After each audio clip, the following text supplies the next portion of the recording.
রণক্ষেত্র diamond Harbour. গতকাল গুলি করে খুন করা হয় শুভেন্দু অধিকারীর আত্মসহায়ক চন্দ্রনাথ রথকে। অন্যদিকে বসিরহাটে বিজেপি কর্মীকে গুলি করার ঘটনায় দোষীদের দ্রুত গ্রেফতারের দাবিতে পথে নামল বিজেপি কর্মী সমর্থকরা। বৃহস্পতিবার 117 নম্বর জাতীয় সড়ক অবরোধ করে বিক্ষোভ দেখায় বিজেপি কর্মী সমর্থকরা। সকাল থেকেই ডায়মন্ড হারবারের বিভিন্ন প্রান্ত থেকে মিছিল করে অবরোধ স্থলে জড়ো হন বিজেপি কর্মী সমর্থকরা। হাতে দলীয় পতাকা ও প্ল্যাকার্ড নিয়ে তারা স্লোগান দিতে থাকে, খুনিদের গ্রেফতার করতে হবে, প্রশাসনের ভূমিকা মানছি না।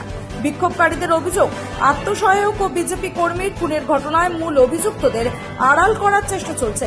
এখনো পর্যন্ত দোষীদের গ্রেফতার না হওয়ায় পুলিশের ভূমিকা নিয়ে প্রশ্ন তুলেছে বিজেপি।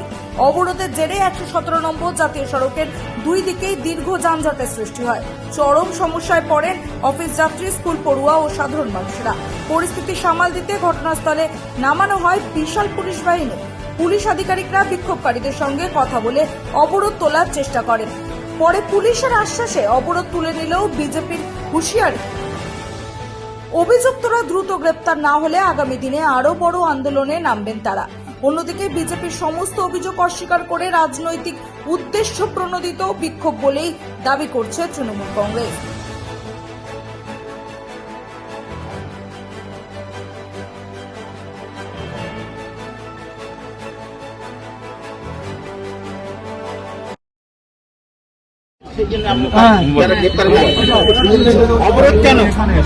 আগামীকাল আমাদের বিরোধী দলনেতা শুভেন্দু দার আত্মসহায়ককে যেভাবে নৃশংসভাবে গুলি করে হত্যা করা হয়েছে, এই হত্যার প্রতিবাদে ভারতীয় জনতা পার্টির একজন সক্রিয় কর্মী এবং আমাদের সমস্ত কার্যকর্তারা তার প্রতিবাদে আজকে রাস্তায় নামতে আমরা বাধ্য হয়েছি। বিজেপি ক্ষমতায় আসার পরেও আজকে যে ধরনের ঘটনা দিকে দিকে ঘটে চলেছে, এটা সত্যিই নিন্দনীয় এবং নির্লজ্জকর। আমরা কি চাইছেন?